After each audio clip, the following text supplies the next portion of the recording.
Hello and welcome to So Farscape, A film-filled Farscape fan cast by a fervent fan. and a frankly fascinated first-timer. I'm Kaki. I'm Kay. And this is the story So Farscape. Yes. We have plunged headfirst in one of our greatest hiatuses where we take a break from Farscape and explore something that, traditionally it has been something sort of related. I think we kind of stretched it with Crawl. Yes. We're kind of stretching it this time as well.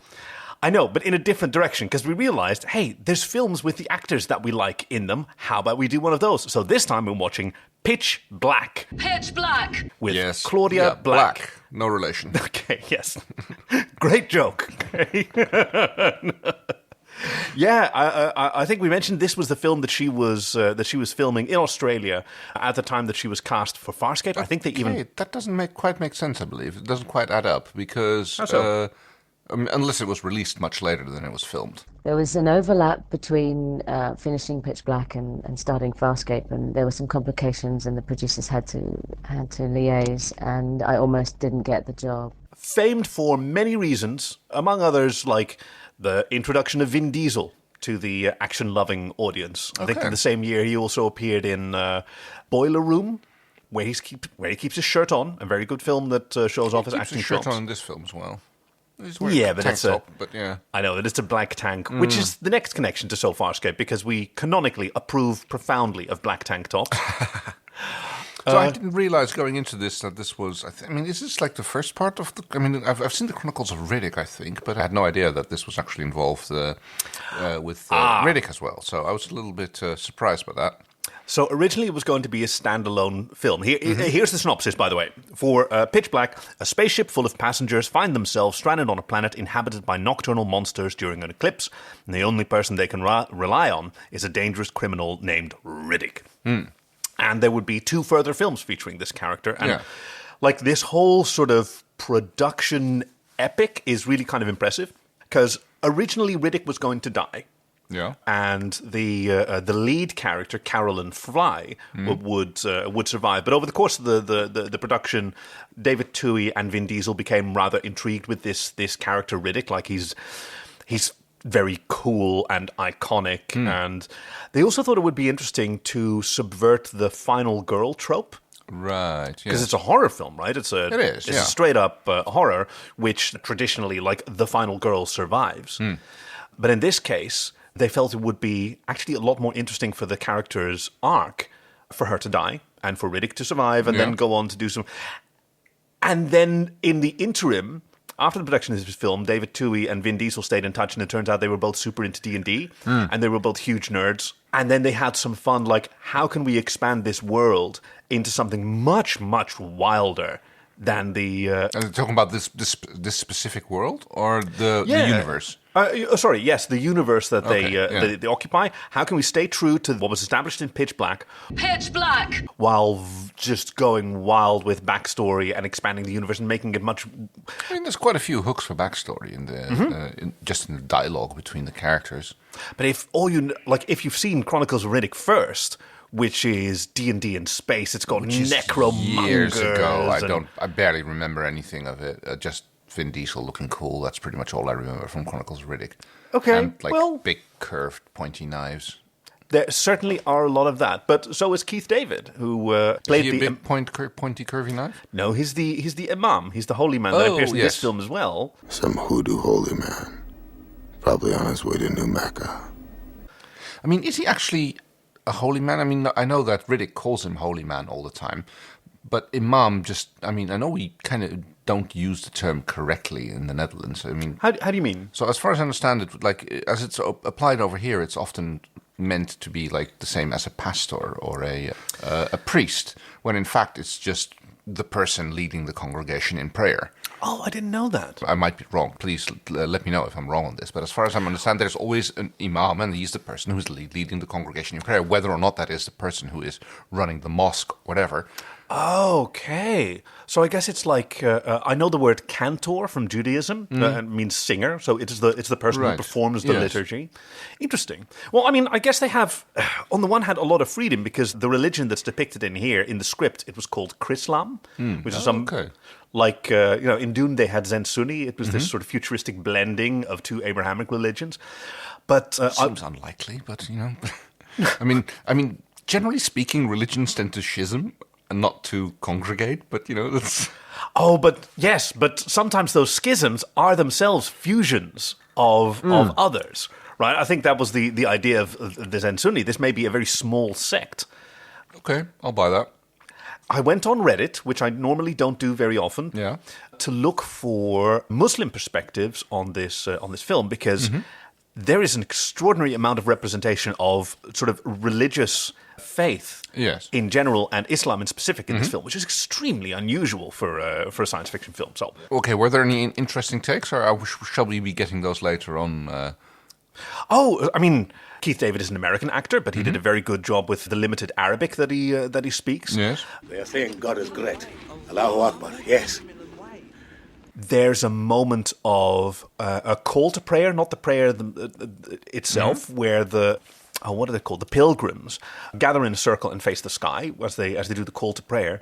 But this is something that Islamic scholars have debated a lot, like how does one pray in space? Because on Earth, one faces Mecca, and there's various ways to calculate where that is. Yeah. I believe when a Muslim astronaut first went to the ISS, they had to have a quick sort of conversation of what's the appropriate way to do it, because the ISS, the International Space Station, like orbits every 90 minutes, roughly. 90 minutes or so. So even if you have a 5-minute prayer, you're way off if you face Mecca. Yes. And they decided that it was appropriate that if he faced Mecca at the moment that he started, then the intent is what matters. Yeah, that seems to be fairly consistent in the Islamic faith, that like intent is more important than actual facts. Like if you accidentally eat haram and you're not aware of it, then it doesn't count. Or intentionally, like if it's the only way to survive. Yes. Yeah, exactly. Yes. Which was the only criticism leveled here. Like the Imam sort of refuses some alcoholic beverage. Yes. It is forbidden. It is not permitted, especially while on Hajj. No, it's not. If that's the only way that you can survive, it can be argued that that's not a great way to survive, and they hadn't done any exploring yet. Probably shouldn't do this. Dehydrates you even more. Literally the only note I think I have on the whole religious part of this movie. It's like, clearly there have been some new rules, because they're going to New Mecca, I noticed, not to old Mecca. Now that's like that I can live with. And there's another part in the movie where at one point the kids are throwing rocks at a pillar, and he's going like, okay, they're stoning the devil. 7 stones to keep the devil at bay.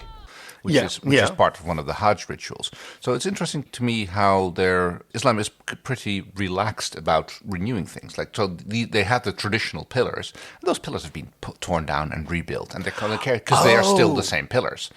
Conceptually, yeah. Conceptually, they are. I mean, the locations are still important. It still has to be done in Mecca. So I'm kind of like, okay, that's kind of peculiar that like Mecca would be replaced with New Mecca. So that's quite a big change, because the location is important, but the buildings and stuff aren't. They're happy to tear down historic buildings like the house that one of. I think that's particular to some streams of Islam, and I think it's not universal. I know that that's the case for the dominant stream in Saudi Arabia. Saudi Arabia, exactly. Like they specifically deliberately demolished Muhammad's house to prevent it from becoming a destination of pilgrimage, because that is idolatry. And yes, but the fact that it has to be done in Mecca, it apparently isn't, because there's still the Kaaba, which is also, I guess, they can't really go that far and tearing that down, because that's and it's about what the Kaaba, Kaaba, I think that's the pronunciation. Sorry. It's about what it contains, which could have been moved at some point in history, and then it's somewhere else. But here's the thing that I really, really loved. They spoke about, like, how do Muslims pray in space when you don't even know where Earth is, assuming that's where Mecca is. Yeah. And the convention, I think that was determined, is Muslims praying together, stand in a circle, and pray to each other. Oh, okay. Because where is the seat of God? In your fellow Muslims. Fair. Yeah. Or, where's the connection, which I just really enjoyed. There's so much about this film that I really enjoyed. Okay, so one last thing. Yes? So about specifically mentioned going on Hajj, when he says, like, oh, it's not permitted on Hajj. And I'm sitting there like, well, you're not exactly dressed for Hajj, are you? because, they're supposed to have a white garment, no buttons. This is a specific dress that you take on as you progress on the Hajj, as you start on. Oh, I'm not familiar with that. Yes, it's like it's basically it's the white robes, specifically no buttons, and you what's the word? Doff. Wear. I mean, you put on. Well, yes, you put on. You put that on, and then you are in the state of going on Hajj. And that's okay. And then there's also rules, and then those rules change again once you get into the territory around Mecca, and then there's more rules, and that's how it progresses. Yes. Well, I mean, we say rules, but like rituals, ceremonies, whatever you want to call it. Oh, fascinating. I guess, like, the fact that this is a made-up religion sort of allows for a lot of those freedoms. Fair because enough, I believe the character is even called Abu al-Walid, and Abu means father, which is not a title in Islam as far as I know, but it is a Christian title for God and also for the pastor or the priest. So, let's actually start with the movie. God. Yes, starting at the beginning. Prepare for starburst. Actually, Starburst is kind of appropriate because... Yes, I mean, we start with a classic trope of sci-fi movies, which is a slow pan across a spaceship. Yes, I listened to the director's commentary, and David Twohy did not want to start the movie like this. He wanted to start with the character Fry in the interior, and initial audiences were way too confused and disoriented about where they were. Like, is this a laboratory? Is this a submarine? Or whatever. So they had to do they flew this production model over to London and filmed this extremely slow scene. There's a wonderful, 5 minutes, almost passive-aggressive bit of bickering between David Twohy and production designer or visual effects supervisor Peter Chang, where David Twohy goes, and it was such a long shot, and it got so much longer, and it was really sort of needling Chang, who said, well, yeah, we did faster passes, but then it looked small, and it's got to look big, so it had to be slower. Yeah, but the movie was already over budget, and I had to cut so much for your fucking shot. Ah, yes. And then we get the first shot, which is like the interior of the ship, where we see... The ship is kind of shaking, and I'm kind of wondering why, because there was on the outside there was no evidence of anything shaky going on, but it's much shaky cam as we pan over each of the main characters in cryosleep. Now that I've watched it again several times, I'm really getting into how tightly it holds together. Yeah. Because the exterior shot that we see, I mean, it looks like a cool shot of some sort of space clouds or whatever, and the spaceship. I think it's a ring around no, it's not actually. It's a comet. Yeah, it's a tail of a comet they're going through. Yeah, and it looks weird because it's sort of circular. Yeah, which you wouldn't associate with the tail of a comet, but that makes sense because it's crossing a star. The tail blasts away from the comet. No, I get that. On the scale that we're talking, you wouldn't be able to see a curvature. It's a little bit spacey ways. Yeah, that's okay. No, I get that. But even then, it's that debris that is interfering with the ship. It's encountering. It wouldn't make a ship buffet like it was an airplane in a gusty, windy environment. Okay, maybe not with your FTL engines, but maybe these are fragile. They're not going FTL, otherwise it'd be way past that sun already. Okay, well then how I mean... I don't know. I mean, maybe it's a special comet. Maybe it's a bad comet with lots of magnets in it or something. But little bits of cometary matter, let's just go with comet for now. Yeah. Go shooting through the ship. They kill a few people, among which the captain. The captain's dead. You really are intent on going through this at a fair clip. No, I think we've got the opening monologue by Vin Diesel where he establishes himself. Oh, yes, that's it. Right, yes. Yeah. I forgot about that part, yes. They say most of your brain shuts down in cryosleep. All but the primitive side. The animal side. No wonder I'm still awake. They say your brain goes to sleep in cryo, except the animal part. That's why I'm awake. And he's got these. He's in chains, and he's got a bit in his mouth, and a blindfold. Yeah, Vin Diesel did not love that. Oh, okay. I mean, being inside that unventilated cryo tube and blindfolded, and a bit in his mouth, and unable to hear what was going on outside of him. It was. Yeah, I can understand that he had a little anxiety attack in there. No, yeah, that makes perfectly good sense. So, also a thing I noticed: no music. Oh yes. That takes a little while to kick in. Yeah, I mean, it comes up later, but even then it's just mostly like sound effects and people like running rods over various string instruments to create a little bit of anxious tension. But like especially in the beginning, absolutely no music. No, and sometimes even no sound as well as a sort of dip in the intensity. This movie, it plays a lot with color, light intensity, sound. Music by Graham Revell, who's done a few other things. I mean, he's particularly known for blending synthesizers and a sort of a techno/house vibe into his movie scores. And we're introduced to one of the 3 lead characters, Carolyn Fry. I'm just going to start writing this down right away because I'm going to forgetting these names because I've just been thinking. Did you have nicknames for them? No, Pilot Chick. Yeah, Pilot Chick, I suppose. Yeah, she did look a bit like Sarah Connor, but then again, she also looked like Kate, what's her name, from Flying Doctors, but she would be too old for this role at this point. Oh, yeah, I meant to look up whether Radha Mitchell, that's the actress, was Australian, because... Carolyn Fry, right? Yeah. Yes. What you generally refer to as Fry in the movie. Yeah. She becomes Carolyn more when other people address her later in the movies. Yeah, and they get close together. Riddick was the first one to kind of do that. And in one of those little power moves. Hello, Janice. Oh, thank you, Janice, for helping me now, Janice. What can you do for me today, Janice? It's like... Janice, can I please talk to your manager, Janice? Well, okay, yes, there are shitty ways to do it, but I mean, I struggle to do this in conversation when someone's told me their name. I've got to find ways to repeat it to them because otherwise I'll just forget. No, I get that. I mean, I am terrible with names, so you should repeat it back to people. I have been doing that, and it does help. Nobody is named just yet. She falls out of one cryotube. Somebody else falls on top of her. I forget his name. It doesn't matter. He doesn't last very long. And he says, why did I fall? Chrono shows we are 22 weeks out, so gravity was not supposed to kick in for another 19. He says, looking at his watch. Got 19 to go. Cool watch that keeps track of the number of weeks that you've been away. I mean, that makes sense. My watch, I can have different little things on it which I want my watch to show. So it makes entirely... little complications, they're called. Oh, yes, they are. I think they are. Yeah, you can just you can select those, and I can imagine that someone in space would want something like that. All right, yeah. It seems like elapsed mission time, remaining mission time, that sort of thing. They clamber into their jumpsuits and onto the sort of bridge. There seems to be a separated cockpit and navigation station. Yes. To get some information on where they are, hopefully we're at least still in a shipping lane. But the ship is already dipping into the atmosphere. That was such a wild, to wake up. They open their windows once she climbs into the cockpit. She opens the window. Just tell me we're still in the shipping lane, man. Just show me all those stars. Come on. It's big, bright. And they're in atmosphere already, and there's already a cone of fire. And we see this ship, which is this long sort of train. It's a space train. Yeah, I guess it's a cargo pusher. Yeah, and you immediately feel... Yeah, that's not meant to land ever. No, it's a little bit like the Nostromo, I suppose, where you have the tug part and then the cargo part. Oh, yeah, yeah. This is an emergency dispatch from merchant vessel Hunter Gratzna, en route to the Tangier system with 40 commercial passengers on board.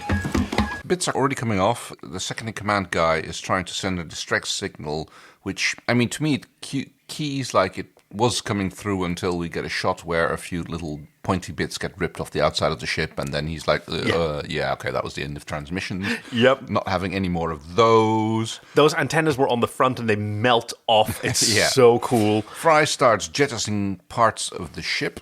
Yes. Now, I kept count of how she did this because they built a really interactive sort of cockpit with lots of knobs and twistable things. It's sort of... Yes. Have you ever heard of a boppet? No. It's this toy that has... one of those, yeah. Twist it, turn it, pass it, bop... Yeah, that's... Yeah, exactly. Yeah. That's what I was thinking as she was in there. And I kept track of the number of handles that there are that you have to yank open to do things. And I arrived at... Well, she pulls 9 of them. She doesn't pull the 10th. That's a lot of space for those interfaces. Right, especially since they're big mechanical handles, which probably are not actually mechanically connected to anything from what they're doing. Now, I'm a UX guy still, so it's interesting to design something that is easy to... a switch that is easy to flip intentionally, but hard to flip accidentally. Mm-hmm. Right? So there's twist knobs that you have to grasp and then twist. There's no way that you can, fall and stumble and accidentally turn one of those. Yeah. Handles... I guess you have to put a lot of force to show these mean it. Again, they seem to be you have to kind of pull the handle out a little bit, and then only then can you disengage it from the position. Oh yeah, two-step. That's the impression I got from that. And then you still have to use quite a bit of force to actually pull it out. Yeah. But I know what you mean. It's kind of reminds me of there's a video online of a some big 4-engine craft. So like, don't pin me down on which it is. I think it's a Airbus. All right. 4-engine Airbus. And it just happened to have a film crew on board when they started developing engine trouble. Oh dear. So there's this lovely documentary of these 2 Swiss pilots, mostly talking English with a clear Swiss-German accent, occasionally talking completely unintelligible Schweizerdeutsch to each other. Schweizerdeutsch is perfectly intelligible to other Swiss people. Of course, yes. But it just happened to be a really well-documented thing of how they are going through the procedures and going through, cool. we've got this engine's running a little bit hot, what do we do? Like, we do this, we check that. Oh, it's been running a little bit too hot for 10 minutes. Okay, which means we have to now shut it down, and they get that shutdown procedure, and you can see just like the pilot at one point, you have this big center console switches with the throttles and everything. Yeah. And there's some very major switches there, which are clearly meant to like turn this thing off and on, and they're protected and everything. And they literally go like, okay, confirm engine number 3. They look at each other. The co-pilot looks at what the pilot is actually doing. Yes, confirm engine number 3. Okay, click, and now we turn it off. And then they go, would you like a chocolate? I mean, it's like... It's like in that, the animated Madagascar film with the penguins. Sir, we're out of fuel. How do you know? Engine 3 is no longer on fire. Yes. I loved how competent Fry is. Like, there is so much to do, and she's doing all of it because she's the... she's even described as the docking pilot.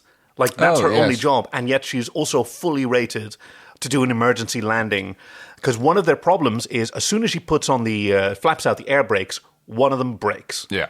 And now it's in an uncontrolled spin because it's got asymmetrical drag, and she's got to deal with that, and she's not getting the horizon level because there's too much weight at the back, and so she can't get her nose down. That's the problem. Yes, that seems to be the issue. So she jets another cargo compartment and eventually leaving her with only the compartment which has the passengers on board. Yeah. I thought this was brilliant. Because she's prepared to do it. The navigator or the second yells at her not to. There's an awful lot of yelling in this film. Yeah. Not a particular fan of that. Fry, what the hell are you doing? Don't you touch that handle, Fry! Partly out of moral concerns, but partly out of, the company considers us responsible for every soul on board. Right. So a bit of COIA. So the sequence is, he tells her not to, and she lets go of the handle. Like, she recovers, and then some other stuff goes wrong, and she goes, okay, no, I have to do that. But by this time, he's gone out of his chair and blocked the hatch. Like, he's physically barricaded it. Yeah, because I noticed that she actually decides to pull the lever. It doesn't happen. And it doesn't work. Oh, okay, yeah. So that I missed the part where he does the blocking. 70 seconds, Fry. You still have 70 seconds to level this beast out. Meanwhile, the passengers are starting to wake up. They've been shaken out of their tubes. There's a bit of kerfuffling going on with them. And the ship crashes. It's very subjective. There are some interesting filming choices made by David Twohy. Yes. Like, there's some squished imagery to really stay. That comes back in the movie later on as well. So occasionally with the monsters, you can also get this weird, like, stretched, like, vision funhouse angle. Mirror kind of. That's a very good way to put it. There's a very long, very low-flying crash scene where they're going super fast across the terrain, but and then they start skimming the terrain. Actually, see the crash scene, which no. Well, there's a long part where they're actually tearing their way through the terrain, and like bits of the side of the ship get torn open. Oh, yes, true. Yeah. Which is great, because you've got the second lead, Cole Hauser, holding on to a bulkhead as other bulkheads behind him are ripped off. Yeah, and he's just like, oh no, God, man's got a good grip. I imagine that when you see the airplane sort of disintegrating around you, you'd find that you can grip a lot tighter than you imagine. Suddenly that pickle jar isn't as tight. The glass of the cockpit shatters, and somehow she isn't minced meat. Yes. Yeah. And she doesn't even bother closing the shield again. I mean, they have that like shield over the front. Right. That's the first thing I would do is like slam on the button and close the blast shield. Maybe she isn't rated for IFR. Instrument flight rules. See, I know aeronautics nerd shit as well. It kind of reminds me of that scene in Titan AE. Like, you know, when he like smacks up to the window of the ship and he pretends like he's washing and she just like presses the button and the blast shield comes up and he goes like, yeah, go away. All right. And now we've crash landed and the survivors are wandering around. Yes.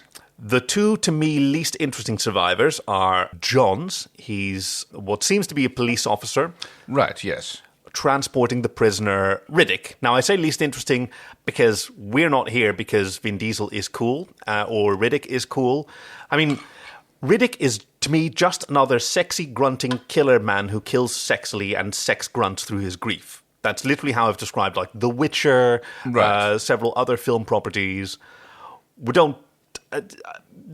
had enough of those. Okay, so Riddick in this movie seems to be mostly just another adversary, like just the adversary within, where they would happily just ditch him, except they can use him. And, of course, he's worth money to Johns. Yes, because he's a prisoner, and Johns is transporting him, but he's a very intelligent prisoner and with a great sense of survival and lots of physical skills. And he's like a killer. We don't actually never really find out what he was sentenced to. I mean, he was in the mines, and then he got his eyes polished, so now he can see in the dark. Something that's handily retconned in the Chronicles of Riddick when it's established that he was fibbing about that. That's not actually what happened. I was lying. Yeah. Damn you, Furlough. Good job bringing it back. I lied. But yes, apparently Johns is actually quite capable of standing up to Riddick. They're a good match in a fight. Johns has a telescoping baton. True. I mean, I'm not saying he doesn't have an advantage, but he does manage. And Riddick is blindfolded and cuffed by the wrists and ankles. Yeah, but still. What do you mean, but still? Later they fight as well, and he almost wins again. They can't really recapture Riddick. That is true. First thing on the scene, I'm like, oh, the planet. Oh, yeah, we got another overexposed film to show that you are on an alien planet thing here. Okay, but this turns out to be actually a plot device, plot relevant. So I will not critique that. I will just accept this as we have a plot as a plot device. Also, quite a big swing. Because what you're calling overexposed, that's called a bleach bypass process. Or a skip bleach process, which is something that you do to the original negatives. Thereby, ruining them, honestly. Right. So this is quite a big risk to take that the studio wasn't entirely happy with. So they had to do some experiments. Is there any way to restore? Because, when you shoot film, because that was the norm at the time. They didn't have a digital post-processing system for color correction like we do now. You have to treat the film with several baths before it's fully developed. Yeah. And one of them is bleach, which eliminates the silver halide from the emulsion. I think I'm saying that right. Yeah. But if you leave that in, you get much deeper blacks and much intenser highlights. Yeah. And you get this particular look, which nowadays is easy to do in Photoshop, but not so easy to do. Surely they could have made a copy and then subject that to the process. That incurs significant image degradation. Yeah, but you're doing that intentionally with the bleach bypass anyway, so... Yes, but not in terms of resolution and sharpness. Okay. Only in contrast. Yeah, fair enough. So one more little thing about Islamic tradition. So you see when they're sitting there, the Imam... Let's just... What was his name again? No. Imam, in some cases it's called El-Imam. El-Imam. Yeah. Which at first I thought was a mistake because Carolyn Fry says El-Imam.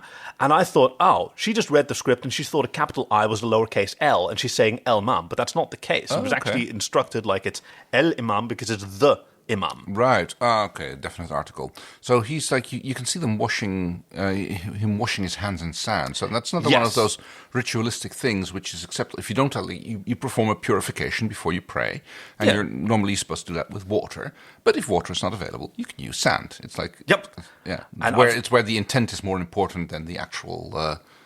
I have it written down. I saw that on Reddit. It's called tayammum. There's 2 M's in there, so I hope I'm pronouncing that that correctly. And yes, it's the substitution of water with dust, so you can still do washing before prayer.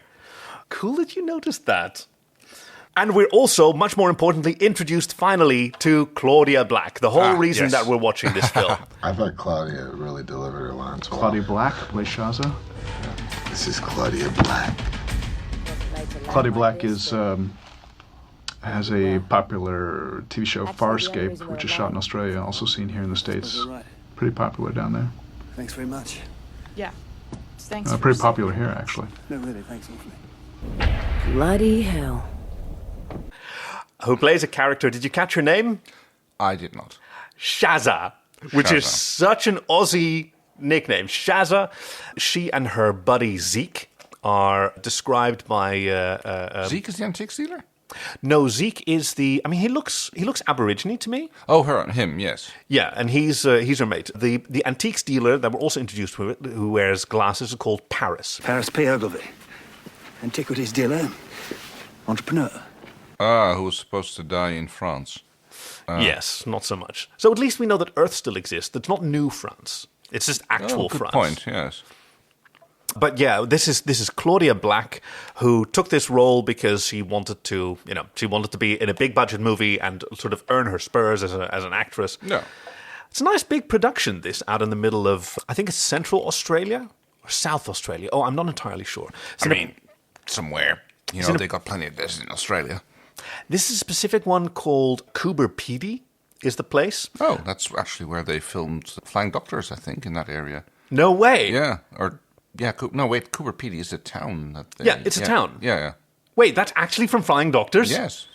Whoa, so there's more connections to Farscape because we've referenced Flying Doctors quite a few times because you don't know any other Australian things. Yes, that's very true.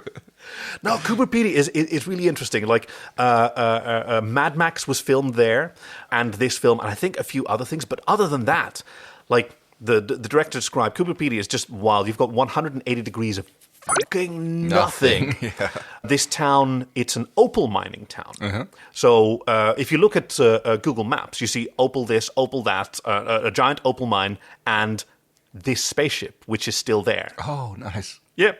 You just left it there. Local entrepreneur bought it as a tourist attraction, and you can just go tour this. Cool. Yeah. And the rest is all opals, and he described that like there were 8, if you count cafes as restaurant, there were 8 restaurants to feed all this film crew and all these actors, and they had one movie theater which had a sign up saying, "Please no explosives in the theater." Because it's a mining town. Yeah, no explosives. I'm sorry, I thought you meant please no explosives. Know about explosives before you go into the theaters. It's a mining town. Everybody knows about explosives. No, fair point. I guess I used that to watch the dailies or something. Oh, they might have done. Yeah. I don't know. So it's an interesting little bit thing, which I don't think comes back. So, like, we see Paris, like, holding up his little compass thing, and he goes, like, interesting, and we never hear anything again about magnetic fields or whatever, the thing he might have actually found interesting by looking at that compass. Well, we see the compass needle sort of twisting around. No, I get that. But, like, how many planets have magnetic poles? I think most of them. Why? Because of metal tends to, like, sink towards the core when planets are forming. And therefore, why would metal form in planetary formation? Well, it's the heavy part. It tends to sink down. Yeah, but it's a heavy element. Yeah. Look, that's what planets are made of. Now, our planet is made of, yeah. But our solar system is made of the remnants of a supernova. Yeah, most of them are. What do you mean? Most, like, unless you have the very old galaxies, solar systems, they're all already made out of remnants of... Yes. Oh, okay. It's only the very young ones that don't have. Yeah, I was going to say because, like, you don't get metals unless you have, high intensity pressure fusion like you get in a supernova. No, okay, so that's actually normal. You're saying? Yeah, it's not uncommon. It's like older galaxies or older solar systems don't, but anything that's like at roughly the same age as ours would have that. Okay. So yes, we've already been through a supernova once. Interesting. We are all made out of star stuff. Oh yes. Okay, so we have a bunch of survivors, and I'm going to name them for you. Okay. So we've described Fry, Johns, Riddick. Yeah. We've got Shazza. Yeah. That's Claudia Black, and Zeke. Zeke. That's her buddy. He's the... I love this accent. Yeah, they get to just talk Australian. I know. Ever wondered why I'm an atheist? There's Paris, who's the antiques dealer. He's the fancy boy. Yeah. There's Jack, the boy who turns out to be a girl who disguises herself as a boy. And I think that completes it. The named ones. There's like the 2 other kids who are on the Hajj with... Oh, actually, yeah, I know their names. They're not important. That's Ali, Hassan, and Suleiman. They're the 3 pilgrims, the youth pilgrims. Yeah. That I guess... oh, yes, of course, Keith David is the Imam. Yeah. Who is a youth pastor. Oh, yeah. Because he's taking these boys on their Hajj. Yes. Once in every lifetime, should there be a great Hajj, a great pilgrimage. To get to know Allah better, yes. But to know yourself as well. Most of this film is about suspense. Suspense about the conflict between Johns and Riddick, the morality of various characters, which, honestly, I found riveting. Establishing the lawman as, he is a drug-using mercenary and an immoral coward, is revealed in the end, and this murderer with a heart of gold who can genuinely change and turn. I wouldn't call him heart of gold, but at least that's fair. Ethical, and he has to a certain degree, or at least ethical is probably not the right word either. He learns redemption from Fry, who earns redemption on her own. Which I thought were 3 really, really interesting arcs. Because, think about this. It starts with 2 minutes into the film. One of the lead characters is already on her emotional arc. She's just decided that she's going to sacrifice all these people that she's going to spend the whole movie with. Right. That's going to be haunting her this whole movie. Oh, yes. I mean, that comes back towards the end as well. Yeah. And in the end, she earns her redemption by first being willing to die for these people. Whereas first she was willing to kill them to survive herself. And then also actually dying for them. Yeah. And it's her example that teaches Riddick to evolve. I mean, I know we're jumping way ahead of ourselves. I think we're going to be doing a lot of that. Yeah, because I would prefer to talk mostly about the bits with Claudia Black in them. Yes. She has a really good motivational speech.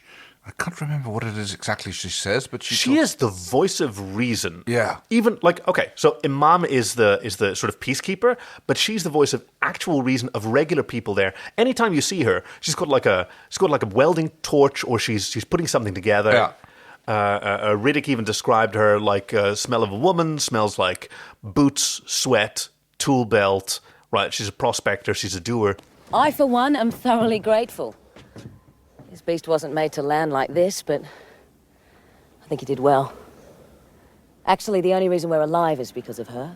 Yes, I suppose you're right. Thanks very much. Yeah. Thanks for saving our dicks. No, really, thanks awfully.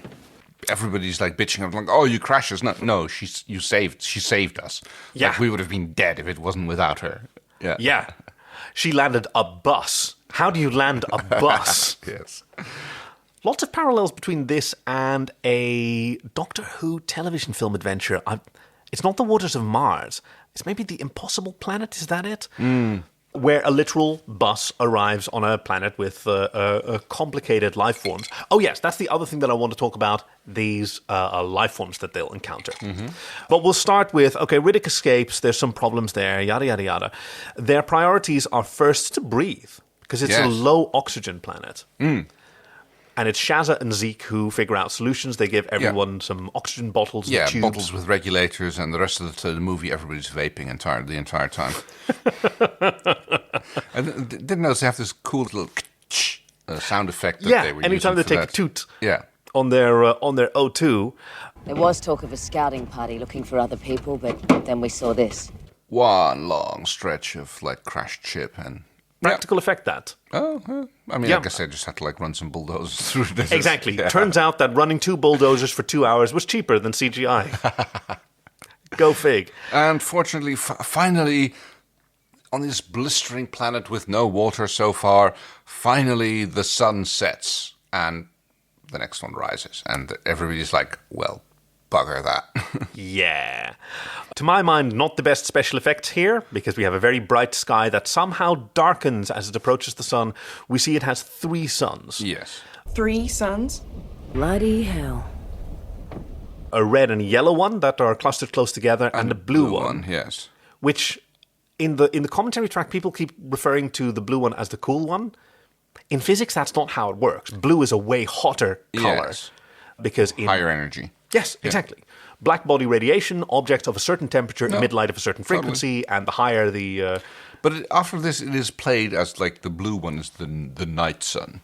Because, I mean, that's I guess for movie makers, blue is night. Blue is dark. Yeah, I think that's fair to say. So I think they might have a little bit of professional bias there that they don't quite grok the physics behind that. Well, I guess it's also like the audience, because there's this sort of camera panning shot where some characters are looking at the blue sun, and then we twist around, and there's the red sun going down behind Claudia Black's back. Yeah, and her face is also lit red, but she's facing the blue sun. Her face should be blue. Yes. But so they did that originally, and nobody got it because it just looked like, I guess, a Teletubby or whatever. And now it's off for some exploration. Yes, Riddick has escaped at this point. He's managed to do a very impressive little arm twist on himself to get out of his weird binding thing. Dislocates his own shoulders to lift them up high enough to escape, and then I'm not quite sure. Like, how did he know that there was a gap there? Could he see the thing that he was reaching for? Because he was still blindfolded at that point. There was a close-up that he could see through the gap in his blindfold. Yeah, don't worry about it too much. It does give us a lovely view of his fantastic lenses. Oh, God, yes. He called those Vin Diesel called those the hubcaps, which were experimental at the time. And like most of the time that you see close-ups of them, there's a bit of CGI enhancement. Yeah. But the rest of the time, they're all just practical. I thought they were like swim goggles or something like that. What, the lenses on his eyes? Oh, sorry. I thought you were talking about the goggles that he was wearing. No. Those were thick, like multi-layer lenses, which on the first day of filming, they could not get off him. Oh? Yeah. They had to fly in an optometrist from 3 hours away. Oh, the contacts you're talking about. To help get the contacts out safely and protect his eyes. Crud, yes. But no, I was talking about those the little goggles that he wears. Oh, his welding goggles or swim goggles. Yeah, swim goggles or whatever it is. Signature for the character of Riddick, the buzz cut and the goggles. Yes. So while looking for Riddick, Johns and Shazza see some trees. Trees mean water. Yeah. Turn out to be not trees, just little weird vertebrae. Because when they crest the hill where these trees are growing, they find what looks like an elephant graveyard with lots of bones. Don't go to the shadowy place. And it's a beautiful set that they've created. It's made up of bones. We see Riddick hiding there. There's these cages of ribs, really dense ribs for megafauna. Riddick being a little bit of a creeper because he's got his knife out and he cuts off this little lock from Fry's head without her even noticing, and he's just doing this little creepazoid sniffy thing and then flicking it off into the... Still not exactly sure what to think about that. Maybe just taking her scent so he'll be able to find her? I think it was just director trying to establish him as a creep and a dangerous guy. Yeah, especially since he can do this behind Fry while she's talking with Johns. Exactly, yes. You could have stayed back at the ship. You probably should have. If we don't find water, you know what happens. I wanted to get away. Never seen the captain so ready to leave her ship. Shazza has more insights. She spots some spires on the horizon. Mm-hmm. Let me see. People have separated a bit, I think. Into various tasks. Yeah, Zeke goes about digging graves for the people who are dead. Yes, well, you dig the graves. I'll hold the fort, old boy. Oh, yeah. He's gone off to those spires, what I think are described as salt spires. Yeah, I'd call them termite mounds. That's how they key to me, especially when they turn out to be hollow later. Yep. And the rest of the group that are exploring, they find some stuff buried in the ground, including a toy with a dome head that once they wipe the sort of dust off, it starts operating because it's some kind of solar technology. Right, which we see later again in the solar vehicle. Yeah, apparently there's this technology. There's a dome with these sort of shiny blades inside, and when sunlight hits it, I mean, okay, so it looks a bit like a radioscope. A radioscope? I think that's what they're called. So they're generally about light bulb size, and they have 4 petals inside, generally diamond shaped, on a cross, and they're reflective on one side and black on the other. Right. And I think they are either low pressure or near vacuum, or might be filled with gas. And if you put them in the sun, then because one side is absorbent and the other side is reflective, they actually start turning. And does that work in full vacuum, or is it because of slight temperature differences? I think it's because of temperature differences, and therefore it starts emitting stuff. So it probably has to be full vacuum, otherwise the resistance would be too high in order to actually start turning. I think they're called radioscopes. I like that. I think I know what you're talking about. Yeah. Light sails, basically. Essentially, yes. Apparently produces enough energy with this technology to power mechanical objects, which seems like a lot. Some sci-fi hand-waving here, especially the fact that like a lot. It has to turn around, because turning around, the spinning action doesn't generate that much energy. So the energy, like enough to drive a vehicle, does not come from a slowly spinning solar. Suns are not that powerful. Yeah, exactly. Although I did notice that the red and yellow suns are a lot more powerful, or they get a lot more juice out of it, because all these devices, as they approach this settlement where the toy belongs to, they find various devices and tubes, and the Imam. Oh, yes, I really liked that line earlier on when Paris opens one of his antiques, which is a sarcophagus with booze inside. Booze? Yes. Right, and the Imam refuses the booze, but we're in the desert, right? All deserts have water. Yes, that's right. They do. Yeah. Like the fact that you're on a planet where life is possible means that there's water everywhere. You just got to find it. So they do a little bit of exploring. They find out, like, okay, what's this? Like, this seems to be an old settlement. We have no idea what or how it is, where it came from, but definitely human. Yep. They were geologists. It's an uncharted planet, so they were hopping from rock to rock, just doing some science and seeing about its suitability. Yes. She notices that there's no lights anywhere because this is a planet with eternal light, so they don't have any electrical lights. Need that. And she discovers an orrery. Good word use. Yes, I love that. I learned that from the Dark Crystal. What was her name again? The Magra? Smogra? She had something like that. No, it doesn't. The three-eyed woman with one eye burned out. Yes, that's the one. From Ogma? Yes. Ogma, that sounds right. That's it, yes. Yes, an orrery is a mechanical model of, the solar system, but in this case, our solar system. Yes. Showing, I love that it has light bulbs. Yes. Showing the three suns and the multiple planets and the ringed gas giant and how they sort of operate. All right, now there's a bit of a scare back on the ship where Paris is sitting under a parasol. I love that line. It's like, it's remarkable how you can do without the necessities of life, provided you have the small luxuries. Well that's the one. Done. Yes. Because he doesn't have water, he doesn't have food, he does have booze, and he does have a cigar and a parasol. That's like, if you have to go, there's worse ways to go than that, I suppose. There's better ways to not go, though. Right. Because, alcohol is a diuretic. Yes. This conversation is, to me, a diuretic, actually. I'm noticing that right now. Sorry for the people at home. Do we need a little wee break here? No, because something exciting is about to happen. Shazza, Claudia Black, she's welding. She looks so good when she's welding. She does. She's got her hair loose instead of all tied up. She's got a black tank top. Really, really approve of. She's hanging out with Jack while they're doing some welding or cutting or whatever, and Paris comes down and says, was that noise, was that you? And, there's someone outside. Oh, quick. And they take positions using these, a war pick, I think, these ancestral weapons. Yes, he's got some, weird weapons which are all, very valuable and old, because he's, an antiques dealer. Yep. And this? That's a hunting blow-dart pipe from northern Papua New Guinea, and that's very, very rare since the tribe is now extinct. Because I couldn't hunt shit with these things, be my guess. And Shazza's guarding the door as someone comes through, and Jack yells, stop, stop, stop, because it's just this panicked man, this survivor, goes, oh God, thank God, I thought it was the only survivor. They nearly kill the only other survivor from the entire crash. I thought I was the only one who got out of the crash alive. And then Zeke shoots him back. Actually, because he thought it was Riddick. Yeah. And his response to that is great. He realizes, it's just another survivor. Crikey. Grab knife to, bury them as well.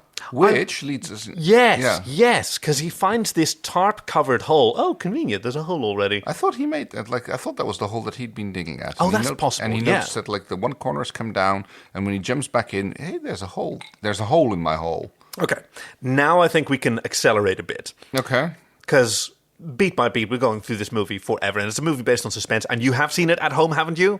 Yes. You better have. Because down this hole are some creatures which grab him and pull him in. Zeke, gone. Zeke!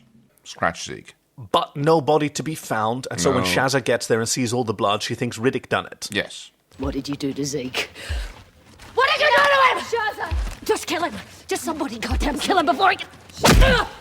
So Riddick is captured. Yeah. You're right. Johns actually holds his own against a Riddick quite well. Yeah. Because he rips off his goggles. Yeah. And Riddick has a condition where he's extremely sensitive to light, and so he can't operate when the sun's out. Yeah. We see his view is it's kind of weird. It's sort of violet, and all the highlights are blown out. Everything lit from behind. The interesting thing is, like, even later on in the movie, when it's dark, he'll occasionally like look around with his bare sight, and then still put his goggles back on, even though it's dark outside. Yeah, it just looks cool. Yeah, I suppose. For the record, it's Shazza that knocks him out. Pantac jab. Claudia Black punched out Vin Diesel's character. Yep, establishing canon. There are some conversations in the dark. There's a lot of sort of moral conversations in the dark. And I know we're skipping over those. It's a bit of a shame because Radha Mitchell, she does a great job. Far better on her acting and her character than on her American accent, which slips up every now and yes, again. Riddick manages to convince them that, like, oh, I didn't do it. Like, there was something else in there. And like, he's not in the hole. We looked. Look deeper. And Firass thinks that's a fantastic idea, and she goes inside, and like, there's a little bit tunnel creeping, and suspense. Sorry to go about this, like, little skittery bits in the corners, moving away. She's on a safety line, although everybody else is staying outside, and she's got on a safety line that they're giving her some lee on. She finds a foot.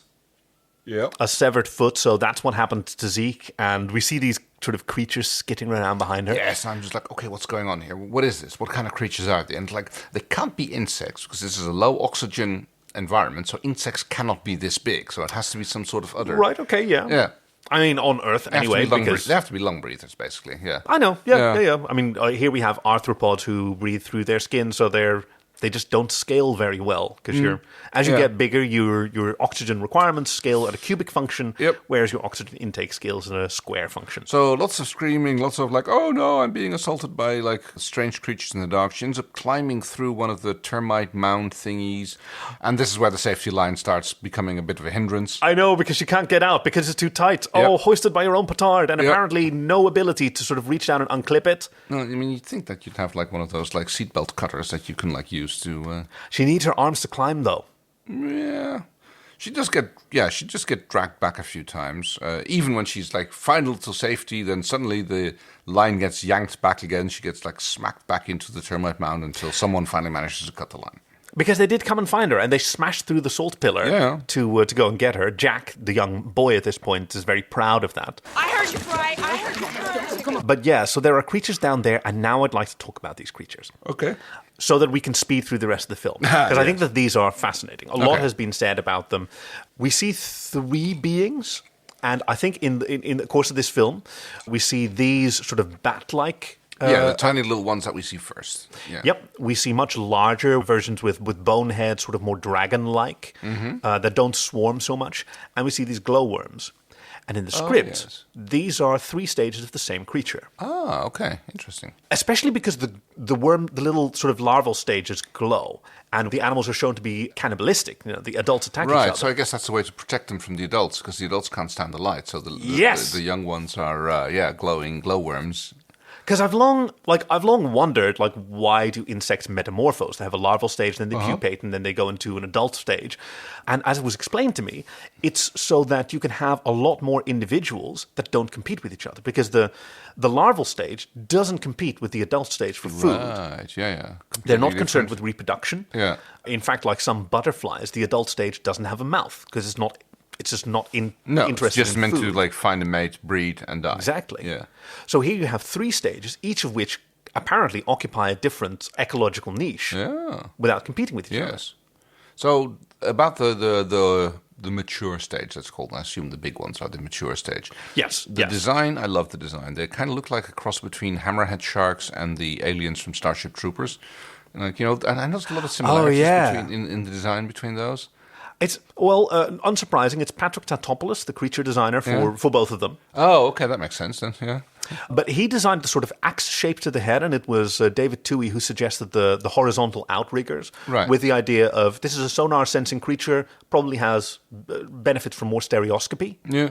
Right, so the sensors wider apart, and then you get a clearer stereo image.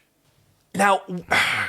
I long sort of criticized this film for, clearly it's a planet devoid of life and it's been exterminated by these creatures, and how could there still be so many? We only see 20 square miles of an entire planet. Yes. Plus, it could be something like, what are they called? Cicades? Those cicadas, yes. Yes, that's one. That have a multi-decade reproductive cycle. Yeah, apparently since this desert planet, apparently starts raining quite hard during the midnight season. I mean, it's 20 square miles of desert. Okay, so I'm going to have a little bit of nitpicking here about the orbital mechanics. Yes, because at one point we see the gas giant. Yes, so it has a dual ring. Yes, which I knew you would be upset about. It has 2 planes of rings, and then as soon as that started coming up, I saw you furiously scribbling down. It's like, yes. Actually, I couldn't quite tell whether or not they are 2 planes, or are they are 2 sets of rings which are... No, they're 2 parallel planes, right? And they're sort of rotating counter. Yeah, that's the thing that counter ticked me off rotating. more. The fact that they're counter rotating, that would. But also 2 planes. You cannot have 2 optimal gravitational planes. That is around... impossible. They would have to intersect, which I think they actually do in a later shot. I think in one of the shots towards the end of the movie, you can actually see that they're actually at an angle towards each other. Wait, so... And then they would be going through each other, and it wouldn't be planes anymore. It would just be a cloud because of the orbital movements and mechanics. It would, especially how dense they are. Right, yes. And also, if the sun was being occluded by a gas giant with rings, it wouldn't be dark. The rings would scatter an enormous amount of light. Right, yes. Totally, yes. Even as sparse as they are. Yes, no, they would just staggering amount of light. Have you ever seen a picture of, I think it was Cassini? Cassini is the Saturn probe, right? Sounds about right.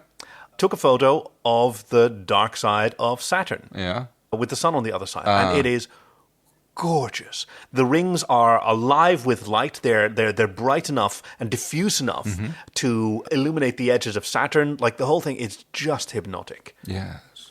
And that's what you'd see. You wouldn't see pitch black. Pitch black! No, you wouldn't, yeah. Yes, Cassini is the Saturn one because Juno was the Jupiter one.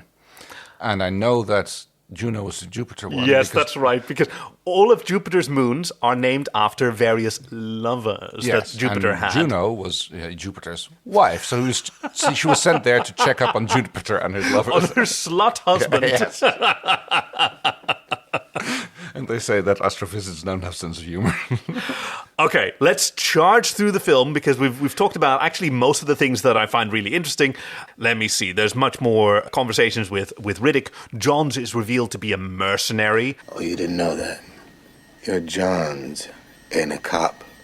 He's got that nickel slick badge and that blue uniform, but he's just a merc.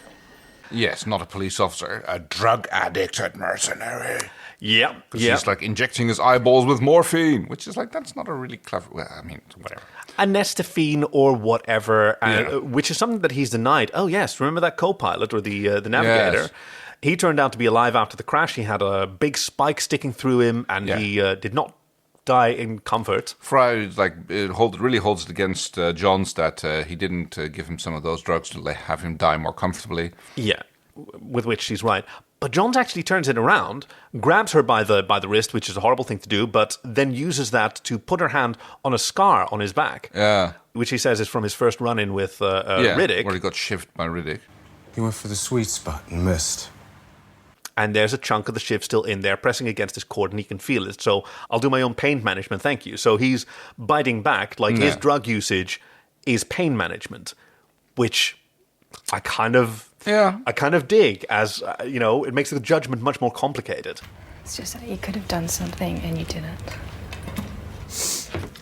Yeah, well, look to thine own ass first, right, Carolyn? So it turns out the archaeologists had a little ship there which still can fly, except they need 5 power canisters from their own ship in order to make it go. They go and get one of them to start with, just to do a systems check. And this is when Johns reveals to Carolyn another little sort of wrinkle. Maybe I should tell you how Riddick escaped. He can pilot. Yeah, I jacked a prison transport, made a hell of a good run before I tracked his ass down. I know we're speeding through it. I know that not everybody is as impressed with this film, but I love how tightly it holds together. They free Riddick because chains clearly don't work on him. Yeah. And, well, at least Johns isn't inclined to kill him because he's worth more alive. Yes. So he kind of makes a deal with Riddick's like, oh, I'll let you go, but then you remember this, and he immediately pulls a gun on him and goes like, well, you remember this. Now, like already giving him like, okay, we're even again. Like you let me go, I didn't kill you, so we're even now, and I'm going to kill you anyway later. It's a lot of sexy grunting. It's very Top Gear-ish. Sorry, Top Gun-ish, I guess. Not Top Gear. Very different vibes. I would not want to see like the Top Gear guys playing volleyball with their shirts off. Hey, some people actually, might. I kind of would, but not for sexual gratification. And some people would, and that's really awesome. Very good point. And then the sun starts to go down, and they have to sort of rush. If we need anything from the crash ship, I suggest we kick on. That Sandcat's solar. Because their only transportation is solar-based, and they have to rush back to the ship to get the other power cells so they can get the skiff moving. But the sun overtakes them, and sunset falls, and the creatures start coming out. Yes, I mean, they are at their own ship when the sun goes down. The Hunter Gratzner, named weirdly for the special effects company that made the model. Seems fair. And then the creatures kill Claudia Black. Yes, end of movie. Thank you for listening to so far. Next time we'll... Honestly, I'd forgotten that she dies halfway through. Yeah, halfway through. Oh gosh, yes. Yes, because the creatures come for her and Riddick as they're running, and they both lie flat on the ground, and the sort of juvenile bat-like creatures, like they fly past them, and okay, stay down. Just stay there! Stay down, Shazza! Just stay down! But Shazza, she's so close to the ship, and she wants to make a run for it, and they overtake her. And she gets just ripped in half by the bat-like things. Yeah, and you even see, like, the swarm flying away with her top half, which is screaming. Still screaming. Yes. Yikes. Yes, that's a very harsh way to go. I think that's fair to say. And then the sun goes down, and as Claudia Black leaves the picture, so does all the light and joy. Yes. So I kind of like, why don't they just like hold it out in their ship? And then you get the like, oh, but we don't know how long the nighttime is going to last. And it seems like, I mean, okay, I'll accept that as a hand wave for the plot story, that they can't like, we're just going to sit here for 24 hours, you know? So it's like, sit here, be safe. Who knows how long a day is there? Right. I mean, they could have worked that out from the orrery. They could have worked that out from a lot of whatever. I mean, they're talking about there. days and weeks, but those have to be like Earth standard days and weeks because you have no idea how this works. Right? Yeah, so now they find a case of flares, one of them that lights up red and immediately turns green, which I thought was kind of amusing. Yeah. Maybe they have like a different chemical starter than the one that burns it. Lots of torches, like they get a lot of mileage out of that welding torch. Yeah, because they scavenge the Hunter Gratzner for anything that emits light. Oh, yes, because they've realized those creatures... And they have tubes! Oh, they have light they've got the disco tubes. It's so cool. So they make this caravan for themselves where they wrap themselves in glowing tubes and torches. Which get pulled out of lockers because like they open a hatch and there's this glowing tube wrapped around this thing. Fucking why? Yes. I don't know, space mechanics, and somehow it's... I mean, maybe they're hugely radioactive. Who knows? At this point, it's probably still safer to go with that. But exactly, because they have to make it across this desert. This was Australian winter, by the way. This was 10 degrees Celsius, 50 Fahrenheit. Okay. During the daytime. So, like, between scenes, even during the day, the lighting crew would set up, like, 5K floodlights that everybody could sort of warm their hands around. Yeah. But still, like, these actors, Radha Mitchell, she was...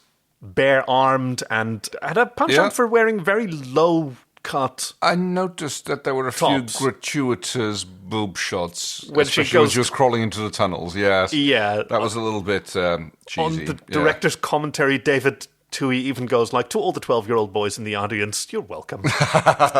Boo.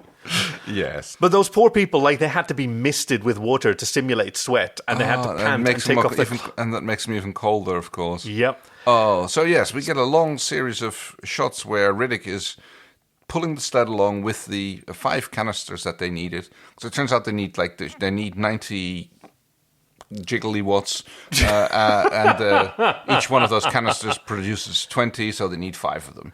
And they're 35 kilos each. Yes.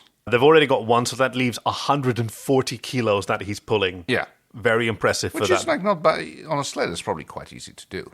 I mean, which not is like easy, but still doable. Yeah, later on, for some unclear reason, they ditch the sled and he just pulls them across the ground, and it looks like so much more work.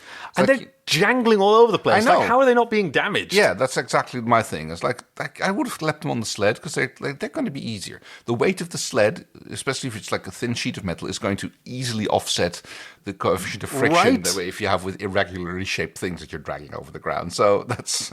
Okay. I'm looking at the recording, and we are way into the weeds. So how about this? I'm gonna summarize the rest of the film within one breath. Let's see if I can do this. Okay, go for it. They try to make it across the desert. Johns actually approaches Riddick, saying, "Well, we need some bait," and proposes chopping up Jack, who turns out to be a girl who's menstruating and therefore attracting lots of creatures. Riddick, no, that was another breath. Sorry. No, already failed there. Riddick instead chops up Johns, which nobody seems too bothered about. They don't seem to fully realize what happened. Yeah, there's like fight breaks out. Johns loses. Johns gets... Does he get like killed by one of the creatures? He does. He does get killed by a bunch of those creatures. Yeah. They try to make it. There's no way to make it. They huddle in the cave, and Riddick abandons them. Because caves were such a good idea so far. Because every time they went into a cave so far, it worked out really well for them. Yeah, but by this time they're down to Molotov torches. Yes. And it started to rain, so the torches are going out. Yeah, so like, doesn't alcohol supposed to burn blue instead of yellow? But is it?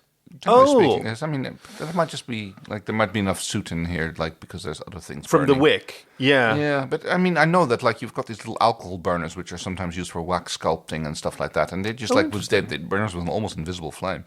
It's like very that's low, what you want, right? Yeah, very low contamination. Very low temperature as well. I'm amazed that you didn't yell when Paris P. Ogilvie, God, why do I know that name, said that anything over 45 proof burns rather well. I mean, it burns. It's kind of true. No, 45%. Yeah. That's 90 proof. Oh, I didn't catch that. Yeah. Yeah. See? You taught me well. That's why I caught that. Obviously, yeah. I just locked onto the 45 and go like, yeah, that's about right. But yeah, 45 proof is not the same as 45%.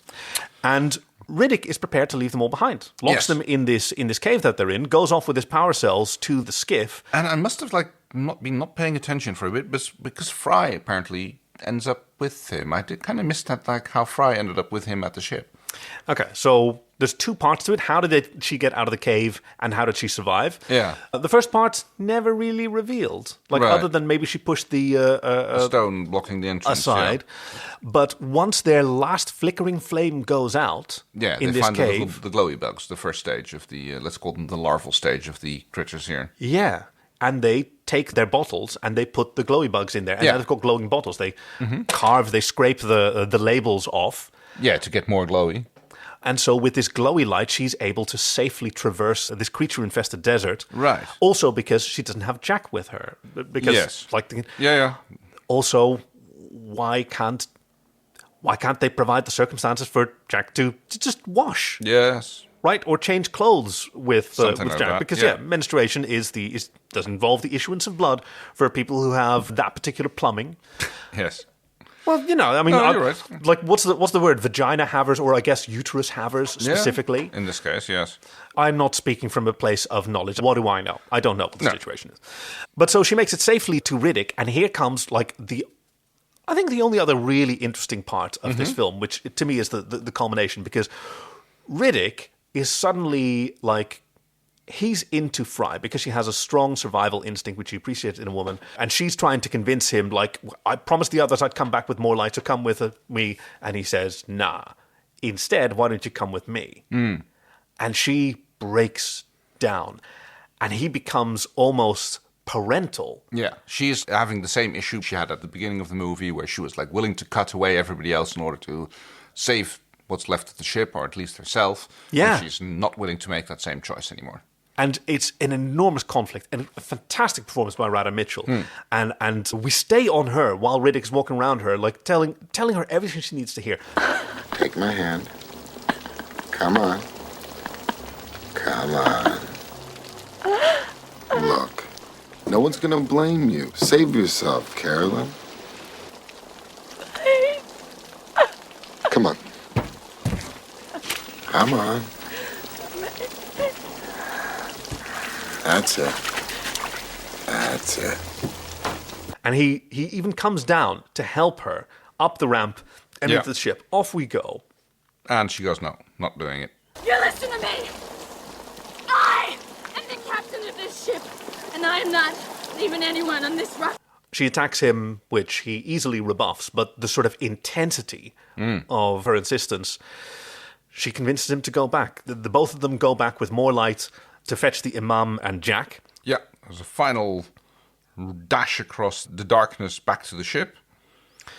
But Riddick is cut off from the rest. The rest makes it back to the skiff, but Riddick is stuck behind some boxes, and two of these predators, these bioraptors. And now it's the Imam who goes like, come on, we can leave. Yeah, which I was also a little bit interested by. Like, I think his assumption is that Riddick is dead. Except you can still hear him yelling and screaming in the background. Can you? That might be actually when Fry decides to actually go running off to actually leave him. But yes, the Imam is clearly going like, come on, let's go. And I'm interested in that because the Imam has witnessed the death of all three of the boys that he was ministering to. Jack's still alive. Well, the three fellow or Chrislims, I think they're called in the script, that were on Hajj with him, that he's responsible for, and one after another have been picked off by the bioraptors, as the creatures are known in the script. He is still protective of Jack. I think he was from the beginning. Yeah. But yeah, there was an interesting conversation between him and Riddick, where the Imam has prayed with everyone else, but not yet with Riddick, and offered him. It is painless. It's pointless because you do not believe in God. You may not believe in God, but he believes in you. Yeah. No, you don't understand. I believe in God. I hate the And he tests the Imam's faith. Like, all your boys are dead. How much faith do you still have? Where is your God now? Yeah. And it's when Riddick returns to the cave with Fry that the Imam sort of almost taunts him and says, "There is my God, Mr. Riddick." Yeah. Which I kind of love. I always dislike that self-righteousness in religious people when they go like, when they use human nature as proof of the existence of God. No, he says it's not there is God, there is my God. There is what I believe in. The sort of transformative power of humanity. I think that's a bit of a cop-out of calling that God, but let's not go into it. We could turn this into an entirely different podcast about religion, which I certainly can. Which I don't think we should do at this point. Fair enough. So Fry goes to save Riddick, yes, who's in a bad way, and I kind of like that. Like, he took out one bioraptor earlier, two of them.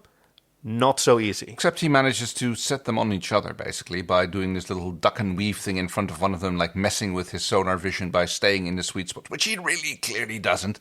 I mean, I can see what was intended here, but if I just keep in the same space, then the... Oh yeah, in the blind spot right between them, and as it turns its head, he turns his body along with it. Right, exactly that. I mean, you can see what they were doing, but he wasn't clearly a creature that hunts by sound or by echolocation would be able to notice that. But it's a cool concept. It's a cool idea. Yeah. So she lifts him up, and he sort of taunts her, as he asked her before, are you willing to die for them? And she said, I'm willing to try for them. No, you didn't answer the question. I would die for them. And I mean, in his moment of weakness, when he's wounded, and she has to sort of carry him and tell him, get the fuck up, and then she's stabbed. Did you, for a second, think that he stabbed her? Yes, I did. Oh, good. For a moment, really did a good job. For a moment there, I thought that he stabbed her, and then she got yanked away by the bioraptor, and then it turns out it was the bioraptor thingy who got her. Yeah. Yeah. Dragged into the night, and that's the end of who was, to my mind, established as the hero of this film. Such a totally, yeah, bold narrative move. And Riddick says, "Not for me." Not for me. Not for me. It is so shocking to him that someone would sacrifice themselves for him, who he considers unworthy of saving. But she clearly was willing to come, because she came back for him. So she was clearly also willing to die for him. And that completes his sort of redemption and transformation in this film, this realization that if someone's willing to do that for someone so unworthy as me, I can be better. I have to be better or whatever. So he goes to the ship, starts firing it up. Yep, lots more switches and buttons. And then he stops it again. And he turns everything off. turns all the lights off. off. The Imam is like, excuse me. Yes, we have seen that these creatures are capable of punching through spaceships. They've done it to the last spaceship. Could we please get going, please, here? And he says, not without saying good night. But, and like we waits for all the creatures to like come back up to the ship, and then he fires it up again and toasts them all, as many as he can at least. Punches through them, and we fly off with the last sort of conversation where Jack asks a lot of questions. Whoever we run into could even be a merc ship. So what the hell do we tell him about you? And he goes like, well, Riddick died. He's like, I'm just one of the other people. He died somewhere on that planet. Hey, alluding to his own transformation and that the old Riddick died down there and a new Riddick was born, and we fly off and... Yeah. And this is where I think you can see that like the two rings of the planet are not in the same plane. But, sorry, they're not in parallel planes. You may indeed be right. That's it. End credits. There ends this film, which I guess the final line, good night, would have a lot more impact if this film was still called Nightfall. Oh, which was the original working title?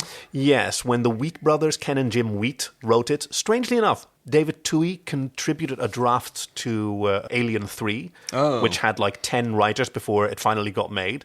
And they sort of riffed on that and then made this film Nightfall about an intergalactic outlaw called Tara Krieg, who's covered in tribal tattoos that she got from her tribe of intergalactic nomads, and this techno-Christian called Noah Thoth, or what the ever, on this nighttime planet where they would be attacked by the ghosts of the aliens who lived there. And oh, right. That's the huge wooden construction, right? Is that Alien 3? That's one of the drafts, yeah. Right, I think that came later. It was supposed to be a later. monostery or something. And then they actually started filming that, and then that draft was rejected, and then they had these sets. Well, what can we write around these sets? We'll make it a foundry. Yeah, wooden foundry. That sounds like an excellent idea. Yeah, so... She gives me a Woody. She sure does. She sure does. Damn. I mean, our Woody is legally mandated to go to Claudia Black, right? Again? Like 3 weeks running?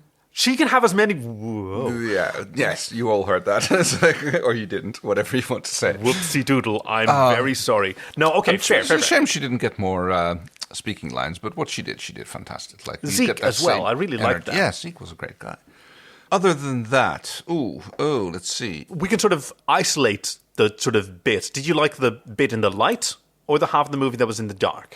I like the light bits better, to be honest. The dark bits were just like, a lot of like creepy crawlies in the dark. I think the whole setup, what would go to this as my Woody for this movie would be the whole setup with basically the approaching darkness being the problem. Oh, yeah. When they started describing that. Like, separate from the orrery and whether or not the orbital mechanics would work, but the fact that they have this problem, which they've learned about, that we've got these creatures, they don't like the light. Yeah. And now that an unknown period of darkness is approaching, and we are screwed. Yeah, it's such a primal fear. Yeah. Right? It's such an ancestral human animal fear of the dark.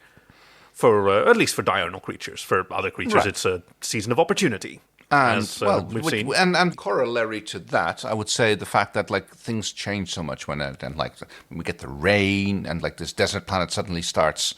Yeah, we suddenly get a weather front and rain starts happening, and this all alludes to the fact that there might be more here. That like suddenly this planet goes through an incredible boom and bust cycle every time it goes through the through the darkness period. There are species that depend on forest fires. To propagate, species of trees whose I think their pine cones need to be burned so that they release their spores, which are carried on the thermals, and that's how that species. No forest fires, no reproduction. So you're Woody. I mean, I really do want to say Claudia Black, but I guess I have to draw it wider and just say Australia. Right? I love these vistas, these sort of beautiful settlements, this vibe of... I know that, the frontier vibe is inextricably tied with colonialism, which I'm not super into, but we can imagine that fiction is real, that it was genuinely an unsettled planet, and they were the first human settlers. And there was a few geologists like figuring out whether or not they can make this work. I was talking about those. Yeah. Right? That they had their technology optimized for this bright sun, and they were wiped out. And I thought that was really intriguing. Yeah, I can see how that would be a thing. They go like, oh, this planet is like only once every 22 years is it in the darkness. Because you'd be able to work that out from orbital mechanics by the time you'd get into space flight. And we'll just weather it out. Yeah, you'd think, drop a satellite first and before you drop your first settlers. Right. But you might not want to wait for the full 22-year cycle to finish. And you go like, in about 2 years' time, there's going to be a period of 3 days where it's going to be dark. You'll be fine. Yeah, not realizing that that's when all the creepy crawlies come out. Right, because you wouldn't know the ecosystem. Exactly, yeah. Interesting. So that makes sense. My willy is pretty easy. Yeah. It's the shot of the sort of panning shot of the three suns in the sky. I did not think that was executed particularly well. Executed to the standard of the rest of the film, I should say. Because... yeah, I mean, they had a really bright sky, and how do you show the sun shining its beams well? Somehow you make it darker around the sun. It's this solarization effect that I don't love. Yeah. Oh, well, I guess you're looking at it from a photography point of view. What? I'm realizing that we're doing a Farscape podcast, ostensibly, so maybe I should retract that, Willie, and instead do... how far it diverges from the sort of fun and drama that we're used to on Farscape. Yeah. Because a lot of this drama comes from, evil, I guess. Placing selfishness versus collaboration. And it's a very sort of internal torment. And that's not something I know from Farscape, where it's much more about conflicting interests and varying desires on a much more nuanced scale than basically life versus death. Yeah, I agree, because the threat here, which is the alien monsters, they're basically a force of nature. They're not inherently evil. There's no malice there. Yeah, as far as we know, they're just animals. So all of the evil and all of the actual, other than physical threat, is from the interaction between the various characters. Yeah, exactly. And that's how you get both Riddick's redemption arc and Fry's development, and Paris getting chomped up, because he's just the asshole who's around for I won't say comic relief, but in order to be killed off and have people not feel bad about it at some point. I mean, he is recognizably human. Oh, very much. Right, there, but for the grace of God. Greedy, he does help when he's feeling courageous, and he does collapse Rigel, when actually, he's. I guess. Gosh, he really is, Rigel, isn't it? He is Rigel. He's fine with helping out and collective, but then he panics and he ruins everything for everyone, and then. Yeah. I am a dominar of action. I do like that he's got this last sort of moment of defiance where he, he's just been stabbed and he sees the blood on his hand and he lights a lighter, takes a last swig of booze and blows a flame, illuminating the monsters, around him. Yes. Before they flock on him. Just as a last fuck you. I like that. Okay, so here's my willy. It's it goes to talk about how this wine how it's a very fine Shiraz, does not look like a wine at all, and definitely not like a Shiraz. So there's my willy. Plus wine would not be 45 proof, let alone 45%, and therefore not burnt. But that's another Well, that was. I mean, Vin Diesel did have to quaff half a liter of it on screen. Oh no. And that's the story so far, Farscape. Thank you for joining us. We will be back next week with another Tales of the Uncharted Territories. And after that, we will have... Season 3, Episode 19, I Yench, You Yench, in which... a meeting with Scorpius takes a sour turn while Talon crosses a line from which he cannot come back. Oh, no. Oh, God. There's been so much non-Farscape that I've even forgotten how to do it. Go to pitchblack.com sofarscape.com/links for all the usual links we want to see. We love to receive your fanfic suggestions, your synopses. Keep them coming. And if you want to help keep the lights on and stave off the pitch darkness and the creatures here at Sofarscape Studios, thank you. You can support our Patreon on sofarscape.com/links. I'm Kaki. I'm Kay. So Farscape, so good.